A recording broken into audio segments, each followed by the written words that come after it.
प्रदेश के यशस्वी मुख्यमंत्री माननीय श्री योगी आदित्यनाथ जी नवनियुक्त लेखपालों को प्रमाण पत्र वितरण कर रहे हैं। ऐसे में जब गाजीपुर राइफल क्लब में यह कार्यक्रम आयोजित हो रहा है और इस कार्यक्रम में हम लोगों के बीच में बैठी हुई मेरी अनुजा जिला पंचायत अध्यक्ष श्रीमती सपना सिंह जी, हमारे बीच में बैठे हुए गाजीपुर जनपद के मुख्य विकास अधिकारी महोदय, हमारे बीच में बैठे हुए एडीएम, सीआरओ, एसडीएम और तमाम यहाँ पर जनपद के जितने अधिकारी और कर्मचारीगण उपस्थित हैं और वो सभी लेखपाल जिनको अपने जीवन का एक नया अध्याय शुरू करने का अवसर मिला है, वो सारे लोग और इस कार्यक्रम का कुशल संचालन कर रहे हैं श्री सुभाष प्रजापति जी और साथ में यहाँ पर उपस्थित है चौथा स्तंभ मीडिया के हमारे भाइयों। आप सभी लोगों को इस कार्यक्रम के माध्यम से मैं ये कहना चाहूंगी कि उत्तर प्रदेश या फिर किसी भी प्रदेश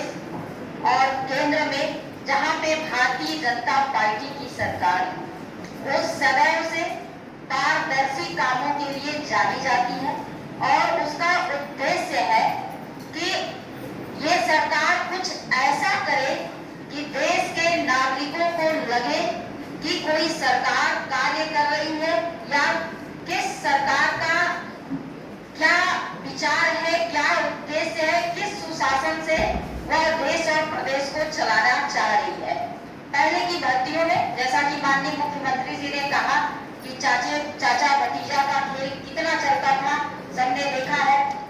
और चाचा भतीजा का खेल कैसे चलता था, या तो कोई एक जाति विशेष पर या फिर वो कागज के पन्ने, वो कागज के टुकड़े जिसके लिए गरीब बेचारा योग्य होते हुए भी उसके पास वो चीज नहीं रहता था और वो अपनी प्रतिभा से सही जगह नहीं पहुंच पाता था। लेकिन धन्य है उत्तर प्रदेश के माननीय मुख्यमंत्री जी जिन्होंने यह लोगों को संदेश देने का कार्य किया है कि जब से 2017 से जितनी भी भर्ती प्रक्रियाएं हुई है पूरी पारदर्शिता के साथ हुई है, निष्पक्ष भाव से हुई है, ना किसी अधिकारी का वहां पर कुछ चला है, ना किसी बड़े नेता का चला है। अभ्यर्थी यदि योग्य है, अभ्यर्थी ने यदि परीक्षा पास किया है तो वो सफल हुआ है। और आज जब पारदर्शी तरीके से आप लोग यहाँ पर चयनित होकर आए हैं तो मैं सारे नवनियुक्त लेखपाल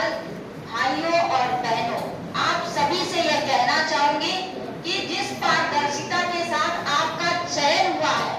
उसी पारदर्शिता के साथ आपका कार्य भी होना चाहिए कि जैसा कि पूर्व के वक्ताओं ने कहा कि लेखपाल अपने कामों से अपने के लिए जाने जाते हैं। हम लोग के यहाँ भी इतने लोग आते हैं जनता दरबार में और ज्यादातर समस्याएं लेखपालों की शिकायतों की होती है कि दीदी हमारे लेखपाल ने ये कर दिया, दीदी वो कर दिया, हम परेशान हैं। इस तरह की समस्याएं आती हैं और वो बेचारे रो के जाते हैं कि मैं साल भर से दौड़ रहा हूँ, लेखपाल हमें परेशान कर रहा है, जाति प्रमाण पत्र सब कुछ होते हुए नहीं बन रहा है, आय निवास जो भी चीजें उसके अधिकार क्षेत्र में होती है लेखपाल के यदि सही ढंग से न करे तो जनता परेशान होकर जनप्रतिनिधियों के पास आती है और हमने कि फला लेखपाल की बहुत शिकायत आ रही है, इसे यहाँ से हटाइए। लेकिन आप लोगों को जिस तरह सरकार बदली है उसके कार्य की नीति बदली है, विवेकपूर्ण ढंग से कार्य करिए कि गांव वाले डिमांड करें आपके कार्य शैली पर कि फला लेखपाल को हमारे गांव में शामिल किया जाए। तो ये आपके जीवन के लिए एक सुनहरा अवसर है कि इस अवसर को आप अपने ऊपर एक ऐसा लेवल बनाइए कि आपको एक ईमानदार और कर्मठ लेखपाल के रूप में जाना जाए। जैसा कि सुभाष जी ने कहा, संचालक महोदय ने, कि एक कहा जाता है कि नीचे लेखपाल और ऊपर राज्यपाल। तो इस कहावत को ऐसे करिए, इतना बढ़िया काम करिए, लेखपाल इतना बढ़िया काम करे जनता का कि आपको मुख्यमंत्री और राज्यपाल सम्मानित करे, न कि जनप्रतिनिधि करे कि अरे इस लेखपाल को हटाओ, इस लेखपाल को सस्पेंड करो। इस तरह की शिकायतें आप लोग की न आए। और बहुत से ऐसे लेखपाल भी हैं जो इतना अच्छा कार्य करते हैं कि मन खुश हो जाता है कि बिना किसी रोक में, बिना माननीय मुख्यमंत्री जी और प्रधानमंत्री जी की जो मंशा है कि जिस पारदर्शिता के साथ चयन हो रहा है, उसी पारदर्शिता के साथ आप काम भी करिए। आपके जीवन के लिए मैं आपको शुभकामना देती हूँ। और इतने लोगों में से आप चयनित होकर आए हैं, तो जाहिर सी बात है आप विशेष प्रतिभाशाली हैं उन लोगों से जिनका चयन नहीं हुआ है। तो आप अपनी प्रतिभा को सही दिशा में ले जाइए और हमारे देश के प्रधानमंत्री जी और मुख्यमंत्री जी का जो सपना है कि 2047 तक हम इस विकासशील देश को विकसित भारत बनाएं, तो हर एक नागरिक, चाहे वो अधिकारी हो, चाहे कर्मचारी हो, चाहे जनप्रतिनिधि हो या फिर आम जनता हो, सबका अपना अपना रोल है और महत्वपूर्ण योगदान है। तो आप लोग विकसित भारत बनाने में अपना महत्वपूर्ण योगदान करें, अपनी छवि को